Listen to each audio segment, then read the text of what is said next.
Et Lucie, au sommaire de cette édition, la venue de Roselyne Bachot à l'Université du Maine.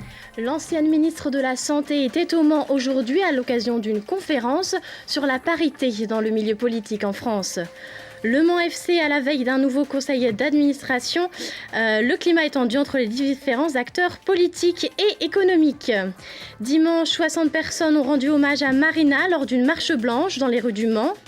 Les métiers de l'artisanat étaient à l'honneur ce week-end en centre-ville, rencontre avec des forgerons dans ce journal. Et puis le résumé sportif du week-end avec la victoire du Mans FC et la défaite du MSB. Notre invité ce soir, Dominique Piron, secrétaire départemental de la CGT en Sarthe. Nous parlerons avec lui de la mobilisation interprofessionnelle de demain. Et on va commencer cette édition avec un climat de plus en plus tendu en ce qui concerne le Mans FC. À la veille d'un nouveau conseil d'administration, les tensions se font jour entre les différents acteurs politiques et économiques du Mans FC. La guerre est déclarée via communiqué de presse entre Henri Legarda, le président du club, et Jean-Claude Boulard, ainsi que Claude Hervé, qui tente évidemment de remettre le club sur les rails. Alors on écoute tout de suite le sujet de Michael Texier. Un conseil déterminant pour le club aura lieu mardi, de ceux qui doivent faire date, entérinant la fin ou la poursuite du club, car si le dossier de reprise reste au point mort, le dernier conseil ayant refusé de signer l'offre de Claude Hervé, la DNCG n'aura aucune pitié pour un club dont l'horizon financier est à ce point bouché. La conscience de l'urgence, c'est sans doute pour cela que le ton est monté de plusieurs crans ce week-end entre les acteurs du feuilleton Le Mans FC. Au lendemain d'une victoire inespérée des 100 et or, Henri Legarda se fend d'un communiqué cinglant à l'égard de Claude Hervé, accusant de manœuvres et des informations, surtout pressant le chef d'entreprise de faire une offre ferme permettant d'assurer l'avenir du club. Des accusations qui ne sont pas du goût du maire du Mans, commanditaire de la mission sauvetage menée par Claude Hervé. J'étais extrêmement choqué. On ne met pas en cause une parole lorsqu'elle est portée par un homme qui en plus a la confiance des acteurs, a la confiance des banquiers, la confiance du monde économique, a la confiance du monde sportif. Et qui a fait ses preuves. Voilà. Pour moi, c'est d'abord ça. Avec les partenaires qu'il a rassemblés, il a fait la paye, il a fini la paye de février, donc il est déjà engagé. Il a permis aussi au match Tour Le Mans d'avoir lieu, alors que le club avait annoncé son annulation, puisqu'il n'a plus de moyens. Les explications à ces échanges d'amabilité sont floues, mais selon un proche du club, c'est la dernière proposition de Claude Hervé qui aurait allumé la mèche. Le groupe d'investisseurs attendrait pour formuler une offre de reprise, mais accepterait de prêter de l'argent nécessaire au fonctionnement du club jusqu'à la fin de saison. Un prêt remboursable par Henri Legarda, qui déjà accepte de céder ses parts pour 1 euro symbolique et abandonne par ailleurs la clause de meilleure fortune. Et nous allons retrouver au téléphone en direct avec nous Gilles Fauveau, un des actionnaires du Mans FC. Bonsoir. Bonsoir. Alors évidemment, déjà merci de répondre à notre sollicitation. Vous êtes un des premiers, même le premier actionnaire à réagir, non pas par communiqué, mais cette fois-ci bien par la voix. Alors déjà, ces tensions qu'on a vécues ce week-end, comment vous, de l'intérieur, vous les vivez ? C'est un climat qui est de plus en plus pesant. Si vous voulez, on a une situation qui est de plus en plus difficile à vivre. Donc c'est pour ça un petit peu que j'ai réagi et je fais part un petit peu de mon humeur. Alors justement, quelle est-elle, cette humeur ? On voudrait bien que ça s'arrange. Enfin moi quelques actionnaires avec qui j'ai discuté, on aimerait bien que ça s'arrange. C'est une volonté de pas mal de monde au sein du club. On est dans une situation compliquée puisque on est obligé de faire appel à des gens de l'extérieur pour pouvoir assumer les dépenses. On l'a caché à personne. Donc là, c'est assez difficile à vivre. Et selon vous, aujourd'hui, qu'est-ce qui bloque les négociations ? Qu'est-ce qui bloque les négociations ? Je sais pas. Qu'est-ce qui bloque ? Je sais pas. Moi, j'ai vu. On a vu une proposition de protocole. Il y a au moins une chose qui bloque, je pense, c'est que on demande à Monsieur Legarda de céder ses parts, ce qu'il a dit qu'il ferait. de l'autre côté, le porteur du projet de reprise se réserve la possibilité de ne pas lever l'option, hein, c'est-à-dire de faire des chèques pendant quelques temps, là c'est bien, hein, ça permet au club de continuer à vivre, mais si il ne juge pas utile, pour des raisons X ou Y, à la fin de la période de sa période d'observation, s'il juge utile de ne pas reprendre le club, il se réserve la possibilité de ne pas reprendre le club. Et c'est là que ça pose problème, parce que je crois qu'il demande dans le cas présent le remboursement des chèques. C'est-à-dire que vous ne pouvez pas demander à quelqu'un de céder ses parts. Moi, ça me paraît inacceptable. Vous ne pouvez pas demander à quelqu'un de céder ses parts et de répondre à partir de ce moment-ci du passif, c'est-à-dire de l'augmentation du déficit éventuel dû aux chèques qui sont faits par une autre personne pour faire avancer le club et qui ne reprendrait pas le club à terme. C'est-à-dire qu'à terme, les actionnaires sont obligés de répondre des dépenses de tout ce qui était fait à la date d'aujourd'hui jusqu'à fin mai, fin juin. Enfin, c'est le porteur du schéma de reprise qui fixera la date, qui fixerait la date. Donc, n'importe quel juriste nous conseillerait de ne pas accepter une clause pareille. Gilles Fauveau, donc d'après vous, on sait un énième conseil d'administration qui va avoir lieu ce mardi à la Pince-Nardière à 18h. Est-ce que cela risque de ne pas aboutir une nouvelle fois ? J'espère que ça va aboutir, parce que si vous voulez, moi j'y vais pour ça. Hein. J'espère qu'on va trouver une solution, parce que le but de chacun, je pense, de monsieur le maire, des actionnaires du club, c'est d'arriver à pérenniser le club. On n'a pas fait tout ça pour que ça se termine par un dépôt de bilan. Mais donc, vous attendez Oui, pardon, excusez-moi de vous avoir interrompu. Vous attendez une nouvelle proposition d'offre de la part de Claude Hervé. Ouais, je pense que cette clause qui me paraît inacceptable, parce que moi j'ai pris conseil auprès de juristes également en ce qui me concerne, parce que moi j'essaie de me défendre personnellement. Donc j'ai pris conseil, et j'ai montré cette clause, parce que je l'ai lue, je l'ai, et ils m'ont tous dit que c'était une clause inacceptable. Juste en 30 secondes. On m'a posé la question déjà aujourd'hui, parce que j'ai fait une petite déclaration qui... Je ne savais pas qu'on pouvait t'appeler par tout le monde comme ça après. J'ai fait une petite déclation, et une autre antenne m'a appelé pour me dire... pour me questionner. Et après, apparemment, ça a été démenti, parce que moi, j'ai pas le temps d'écouter la radio. Ça a été démenti. C'est dommage, parce que j'affirme pas ça par hasard. La clause, je l'ai sur moi, et j'invente rien. Juste une dernière question. Je vous demande juste une réponse par oui ou par non. Si demain, il n'y a pas d'accord, est-ce que le club risque un dépôt de bilan dans la foulée ? J'espère qu'on trouvera une solution. C'est la dernière des solutions à envisager. Hein. Je pense que pour le club de foot, pour les joueurs, pour les supporters, pour toute la ville, je pense que c'est la dernière des solutions à envisager. Merci beaucoup, Gilles Fauveau, d'avoir répondu à nos questions. On enchaîne avec Lucille, l'ancienne ministre de la Santé, qui était invitée à l'Université du Maine ce lundi. À l'occasion d'une conférence sur la parité dans le milieu politique, une conférence organisée par l'association Les Arènes de la République, Roselyne Bachelot est venue faire part de son expérience en tant que femme politique. Michael Texier. La parité en politique, Roselyne Bachelot est bien placée pour en parler. Elle en parle d'autant plus qu'elle a du temps depuis que sa carrière politique est derrière elle.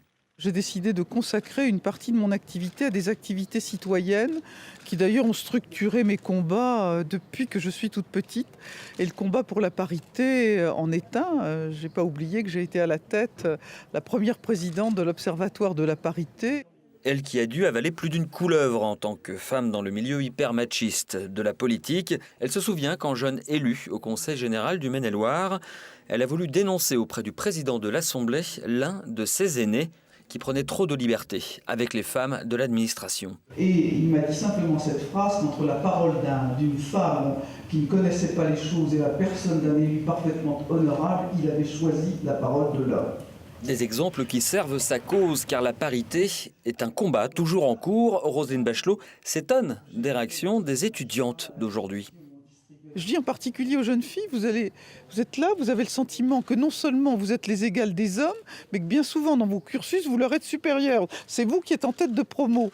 Et puis dans 10 ans, vous allez poser les valises et vous allez vous dire, tiens, c'est bizarre. Ce type qui était derrière moi, il gagne 1000 ou 2000 euros de plus que moi et il est mon patron. Mais qu'est-ce qui s'est passé ? Un style personnel et la conviction chevillée au corps. Roselyne Bachelot a su charmer la centaine d'étudiants qui assistaient à sa conférence. Le Conseil général a récompensé ce lundi les Sartois lauréats du Salon de l'agriculture. L'événement s'est déroulé à l'abbaye de l'Épau. Jean-Marie Jevaux, le président du Conseil général, a remis aux 22 éleveurs et viticulteurs présents un kit de communication contenant le film La Sarthe et un livre Les pieds sur terre. Le département veut faire de ces Sartois primés au Salon de l'agriculture, des ambassadeurs de la Sarthe, à l'image de Pascal Huget, éleveur de vaches laitières à Brin-sur-Gé. C'est une reconnaissance par rapport à notre travail qui est effectué au Salon de l'agriculture. Il faut avoir une position, ouverte vers le grand public, à faire voir qu'on est prêt à communiquer, qu'on est prêt à répondre aux questions. Et on a beaucoup de questions quand on commence à avoir cette attitude. Pardon. Du coup, forcément, les gens nous demandent tout de suite d'où vous êtes, où est-ce que vous êtes agriculteur, et forcément, on parle de notre département. Et notre invité ce soir, Dominique Piron, secrétaire départemental de la CGT. Bonsoir. Bonsoir. Alors d'abord, avant de débuter pour parler de cette mobilisation de demain, une réaction sur le Mans FC. Vous êtes un grand supporter de football. Écoutez, moi j'espère qu'une solution va être trouvée pour permettre effectivement aux supporters dont je fais partie de pouvoir continuer d'aller dans ce magnifique stade. Et moi j'en appelle à la raison de chacun et de chacune. Je pense que derrière il y a aussi une partie de la jeunesse qui a besoin de se retrouver régulièrement sur les bords de stades de foot, et je pense que le football professionnel doit donner l'exemple. Alors demain, la CGT appelle à la mobilisation contre l'accord du 11 janvier, signé par plusieurs organisations syndicales. Qu'est-ce que vous reprochez à ce texte ? Écoutez, c'est un accord qui est complètement déséquilibré, un accord où les grands gagnants, c'est le MEDEF, qui a réussi à imposer auprès de certaines centrales syndicales de salariés ses exigences, et c'est... Pour faire vite, le Code du travail qui est mis en pièces au travers de cet accord. Et demain, cette journée nationale interprofessionnelle d'action a pour but de peser sur les parlementaires pour leur dire, écoutez, ne ratifiez pas cet accord qui a été conclu, car effectivement, c'est des reculs sociaux très importants et c'est complètement inacceptable par des syndicats qui sont, je le rappelle, des syndicats majoritaires, car quand on additionne la CGT et Force ouvrière, ça reste un accord majoritaire, et donc c'est aussi le respect de la démocratie. Mais pourtant, comme vous le dites, d'autres syndicats ont signé cet accord. Alors, est-ce que ça divise pas un peu plus le monde syndical en France, cette opposition ? Bien évidemment qu'on aurait souhaité, d'ailleurs, quand on interpelle nos homologues des autres centrales syndicales, on voit bien qu'ils ont très très peu d'arguments à nous mettre en face de ce refus que nous opposons. Et je pense qu'effectivement, le MEDEF a sans doute su, y compris... remettre des choses, ou du moins permettre à ces syndicats de leur donner une forme de notoriété qui va être tout à fait éphémère. Mais quand on regarde, c'est effectivement et objectivement, car si tel n'était pas le cas, il n'y aurait aucune raison qu'une centrale syndicale comme la CGT, on refuse de signer cet accord. Si on ne le signe pas, c'est qu'effectivement, pour les salariés, demain, si effectivement le Parlement devait, ce que j'espère pas, promulguer une loi qui repose sur l'accord du 11 janvier dernier, ça serait des journées noires pour les salariés, et ça serait le grand gagnant, le MEDEF. Et d'ailleurs, il y a déjà eu une mobilisation en mars dernier, une manifestation. Et en quoi la nouvelle manifestation de demain pourrait vraiment faire changer les choses selon vous ? Le 5 mars, effectivement, avec plus de 200 manifestations dans le pays, plus de 200 000 manifestants, on avait dit qu'effectivement, si le gouvernement d'aventure était prêt à promulguer cet accord, on serait mobilisé, que dès l'ouverture du débat parlementaire, nous serions à nouveau dans la rue. Ce qui sera le cas demain.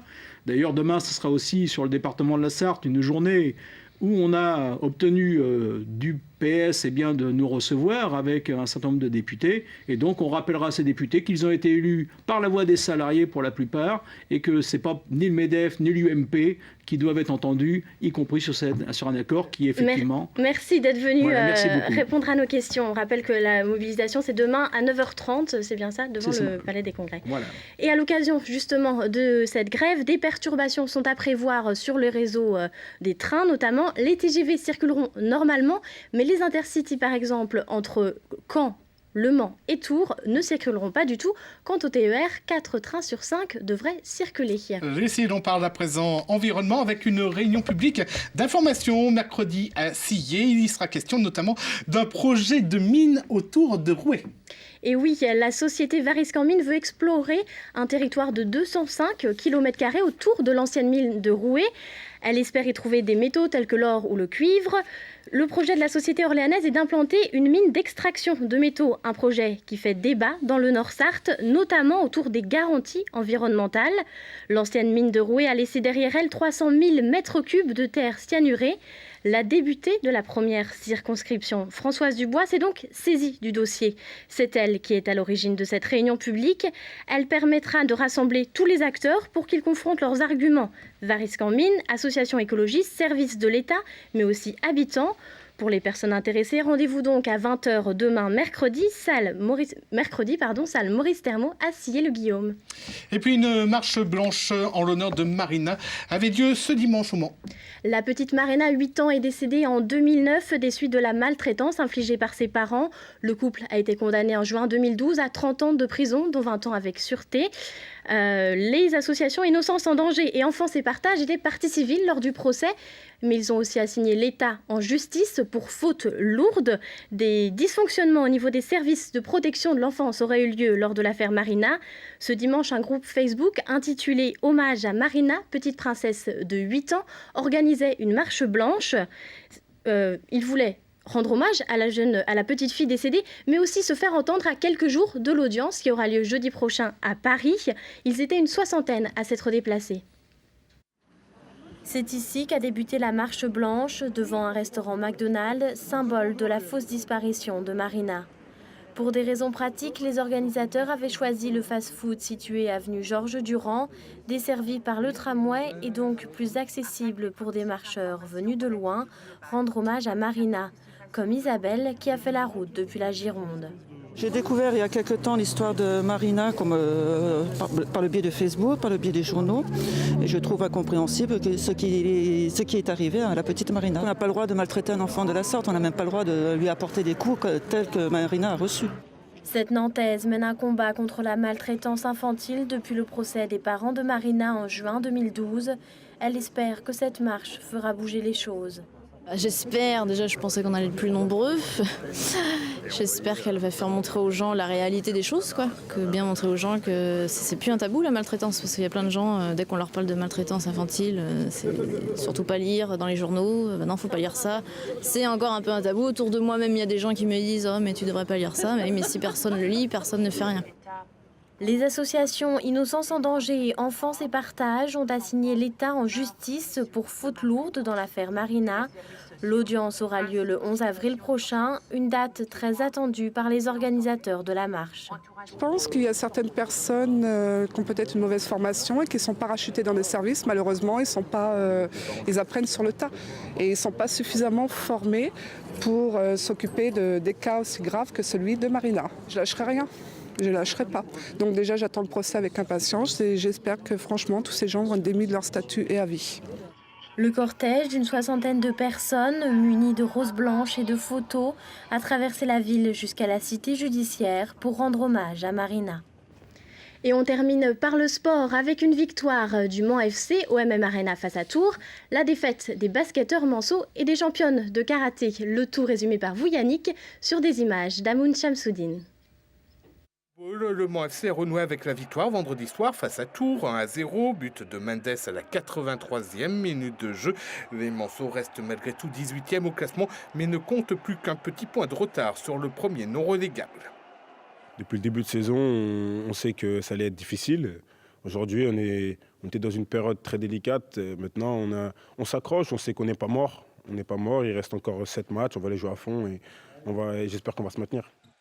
En basket, défaite du MSB à Cholet lors de la 26e journée du championnat de France de Pro A samedi. Les Manceaux se sont inclinés 89-82. Ils conservent néanmoins leur 4e place au classement.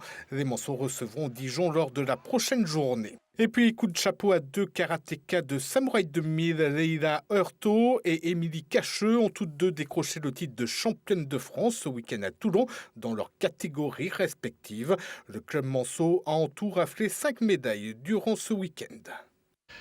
Merci Lucille pour ce tour complet de l'actualité sartoise en ce lundi. On se retrouve dans un instant pour la deuxième partie de la quotidienne, mais tout de suite c'est la météo.